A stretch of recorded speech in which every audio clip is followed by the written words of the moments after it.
Kerala special Sengarai மீன் குழம்பு தான் தயார் பண்ண போகிறேன். அதுக்காக 1/2 கிலோ செங்கரை மீன் நான் வாங்கிட்டு வந்திருக்கு.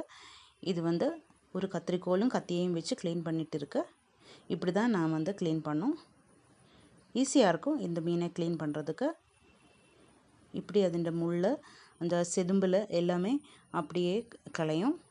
அதுக்கப்புறம் நல்லா அதிൻ്റെ தலையும் அதெல்லாம் கண்ணும் அதெல்லாம் மாற்றி நல்லா சுத்தமாக எடுத்துடும். கழுவி க்ளீன் பண்ணி எடுத்ததுக்கப்புறமா அந்த மீனோட மேலே கத்தியை வச்சு நல்லா ஒன்று வரைஞ்சி எடுத்துடும். அதை வந்து அந்த மசாலையில் அதுக்குள்ளே பிடிக்கிறதுக்கு மாதிரி தான் அப்படி வரைஞ்செடுக்கலாம். இப்படியே தான் இருக்கும். நல்லா க்ளீன் பண்ணி எடுத்துகிட்டு வந்திருக்கு. இனிமேல் வந்து நமக்கு ஒரு சட்டியை அடுப்பில் வச்சு சூடு பண்ணி எண்ணெய் ஊற்றிக்கலாம். அதுக்கு பின்னாடி கடுகு பொட்டியதுக்கப்புறம் வெந்தயம் கொஞ்சமாக போடணும்.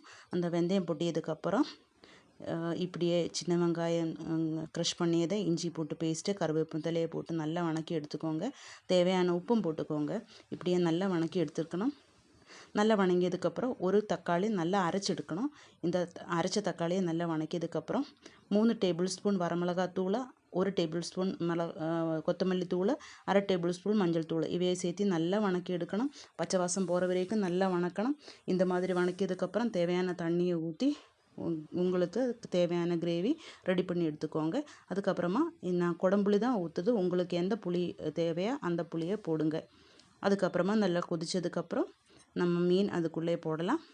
பின்னாடி வந்து கருவேப்பிலையை போட்டு மூடி வச்சு வேக விட்டுக்கோங்க. இடையில இப்படி வந்து சுற்றிச்சு விடணும். கரண்டியை வச்சு இளக்கக்கூடாது, கலரக்கூடாது. இப்படியே கொஞ்சம் தேங்காய் எண்ணெய் ஊற்றி கருவேப்பிலையும் போட்டு எடுத்தால் கேரளா ஸ்பெஷல் செங்கரை மீன் குழம்பு ரெடியாக இருக்குது. இந்த வீடியோ உங்களுக்கு பிடிச்சிருந்தா என்னோட சேனல் சப்ஸ்கிரைப் பண்ணுங்கள், லைக் பண்ணுங்கள், ஷேர் பண்ணுங்கள், கமெண்ட் பண்ணுங்கள். தேங்க்யூ.